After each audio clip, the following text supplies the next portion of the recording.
हवा में हल्की ठंडक थी और शाम के धुंधलेपन में एक पुरानी दुकान के बाहर सुनसान सन्नाटा पसरा हुआ था। उस छोटे से कस्बे में शायद ही कोई उस दुकान के पास आता हो। टूटी हुई खिड़कियों से धूल उड़कर बाहर निकलती थी और भीतर से लकड़ी की पुरानी खुशबू और नमी की गंध मिलकर एक अजीब सी बेचैनी पैदा करती थी।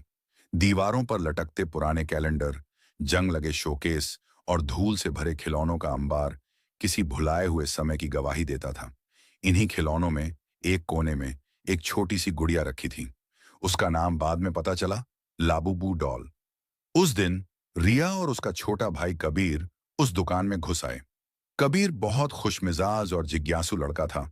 उसे पुरानी चीजों में खजाना ढूंढने का शौक था। उसकी आंखें अचानक चमक उठीं जब उसने लाबूबू डॉल देखी। वह गुड़िया साधारण नहीं थी। उसके छोटे छोटे दांत नुकीले थे, आंखें कांच जैसी चमक रही थीं और होंठों पर एक अजीब सी मुस्कान थी।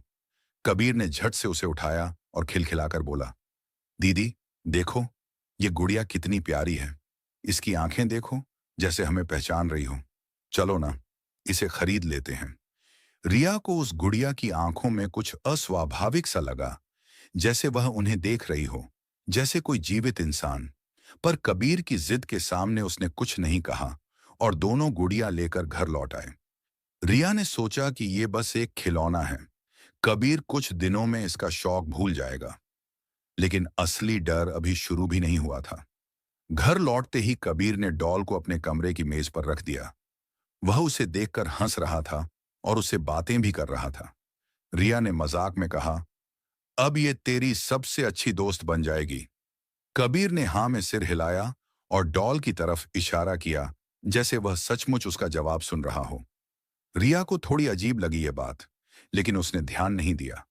उस रात रिया को नींद नहीं आ रही थी। हवा अजीब ढंग से खिड़की से टकरा रही थी। अचानक उसे कबीर की आवाज सुनाई दी। वह डरते डरते कह रहा था, दीदी, ये गुड़िया खुद से हिल रही थी। क्या मैं सपना देख रहा हूं? रिया जल्दी से उसके कमरे में पहुंची। डॉल मेज पर वैसी ही रखी थी। उसने कबीर को सांत्वना दी, सो जा कबीर, ये बस तेरे दिमाग का वहम है। लेकिन उसके अपने दिल की धड़कन तेज हो चुकी थी। अगले कुछ दिनों में चीजें और अजीब होने लगीं। डॉल कभी सोफे पर मिलती, कभी रसोई की मेज पर, कभी खिड़की पर, जबकि किसी ने उसे वहां रखा ही नहीं था।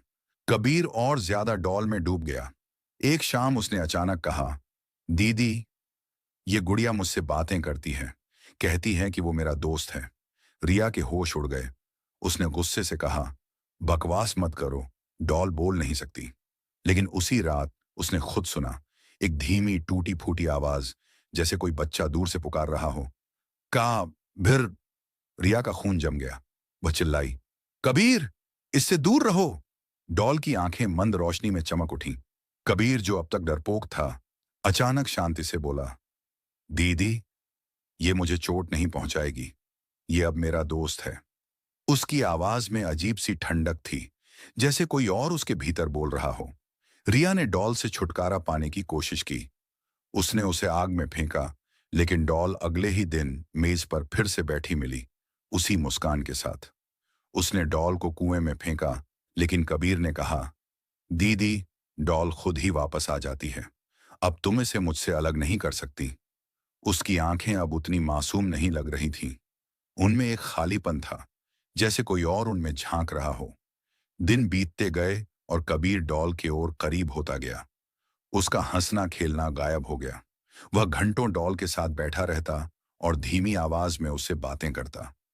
एक रात रिया ने दरवाजे की दरार से देखा। कबीर और डॉल एक दूसरे के सामने बैठे थे।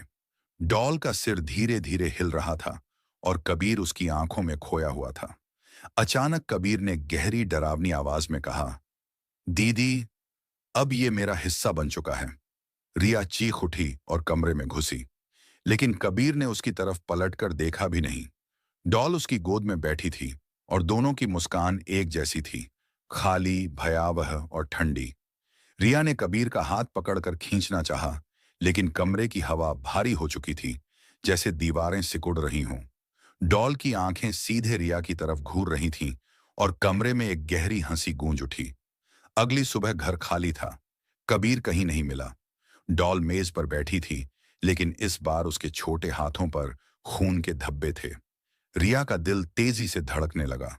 उसने कमरे की हर जगह कबीर को ढूंढा, लेकिन वह गायब था। उस रात रिया ने अपनी डायरी में लिखा, उस रात आखिरी बार मैंने कबीर को देखा। डॉल उसके साथ घुल मिल गई और फिर दोनों गायब हो गए। मैं अब भी उसकी आवाज सुनती हूँ, कभी हंसी, कभी फुसफुसाहट। शायद कबीर कहीं है, डॉल के भीतर, या फिर वो हमें अगली बार ढूंढ रही है। कमरे में सन्नाटा था। डॉल धीरे धीरे अपना सिर घुमाकर सीधे रिया की तरफ देखने लगी। उसकी आंखों में वही मुस्कान थी, और फिर बहुत धीमी, टूटी फूटी आवाज गूंजी, नेक्स्ट यू। रिया ने झटके से दरवाजा बंद किया, लेकिन उसे पता था यह कहानी यहां खत्म नहीं हुई। डॉल अभी भी जिंदा है, कबीर कहीं उसके भीतर कैद है, और अगला शिकार शायद रिया ही होगी।